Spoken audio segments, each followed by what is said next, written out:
یہ کہانی 10ویں صدی کے ایک دور کی ہے جب اسلامی سلطنتیں اندرونی انتشار اور بیرونی حملوں سے گزر رہی تھیں۔ اس وقت ایک سرحدی خطے میں ایک قلعہ تھا جسے قلعہ صفا کہا جاتا تھا۔ یہ قلعہ پہاڑوں کے درمیان ایک بلند چوٹی پر واقع تھا اور تجارتی راستوں کی حفاظت کرتا تھا۔ اس قلعے کا حاکم ایک بہادر اور نیک شخص تھا جس کا نام امیر عبد الرحمن تھا۔ وہ نہ صرف ایک جنگجو تھے بلکہ اپنے انصاف اور دیانت کے لیے بھی مشہور تھے۔ رایا انہیں محبت سے امیر عادل کہتی تھی۔ ایک دن خبر ملی کہ شمالی سمت سے ایک بڑی دشمن فوج بڑھ رہی ہے۔ یہ فوج ترک حملہ آوروں کی تھی جو کئی علاقوں کو تباہ کر کے آ رہی تھی۔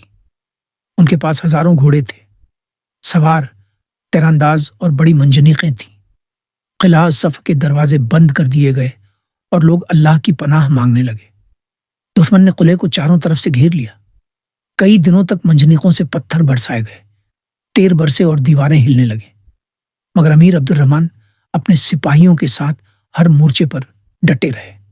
وہ خود سب سے آگے رہتے اور کہتے، جو اپنی جان اللہ کے نام پر دیتا ہے وہ کبھی نہیں مرتا۔ قلعے کے اندر ایک نوجوان سپاہی تھا جس کا نام طاہر تھا۔ طاہر ایک غریب کسان کا بیٹا تھا لیکن ایمان اور ہمت میں سب سے آگے تھا۔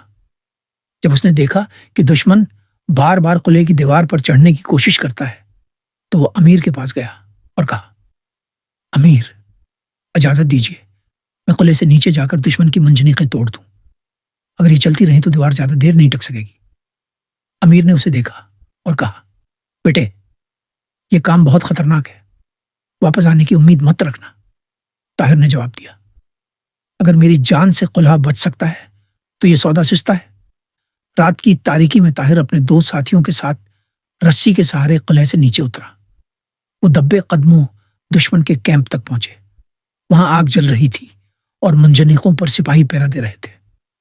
طاہر نے بارود اور آگ کا استعمال کر کے 2 بڑی منجنیقوں کو تباہ کر دیا۔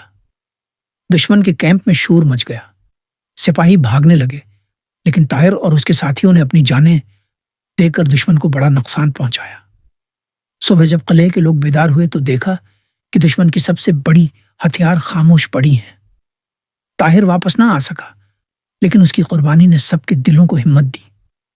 امیر عبد الرحمن نے طاہر کی شہادت کی خبر سنائی اور کہا، یاد رکھو، یہ قلعہ طاہر جیسے مجاہدوں کے خون سے کھڑا ہے، ہمیں اس کے نقش قدم پر چلنا ہوگا۔ اس کے بعد سپاہیوں نے حوصلہ پکڑا اور پوری طاقت سے دشمن کا مقابلہ کرنے لگے۔ کئی دن کی لڑائی کے بعد دشمن کی فوج تھک گئی اور رسد ختم ہونے لگی۔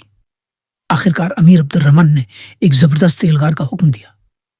قلعے کے دروازے کھول دیے گئے اور مسلمان لشکر اللہ اکبر کے نعروں کے ساتھ دشمن پر ٹوٹ پڑا۔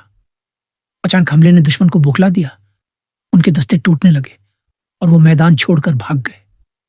جنگ ختم ہوئی، قلعہ محفوظ رہا اور رایا سکون سے جینے لگی، لیکن سب کے دلوں میں طاہر کی قربانی کا نقش رہ گیا۔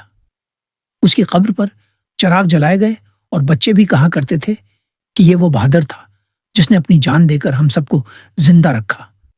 امیر عبد الرحمن اکثر کہا کرتے، طاقت ہتھیاروں سے نہیں بلکہ ایمان اور قربانی سے آتی ہے۔ جب تک یہ زندہ ہے کوئی دشمن ہمیں شکست نہیں دے سکتا۔ یوں قلعہ صفا کی یہ جنگ ایک ایسی داستان بن گئی جسے آج بھی سن کر دلوں میں ایمان اور حوصلہ تازہ ہو جاتا ہے۔ یہ کہانی ہمیں یہ سکھاتی ہے کہ قوموں کو اصل زندگی ان کے ایمان، قربانی اور اتحاد سے ملتی ہے، نہ کہ محض دیواروں یا تلواروں سے۔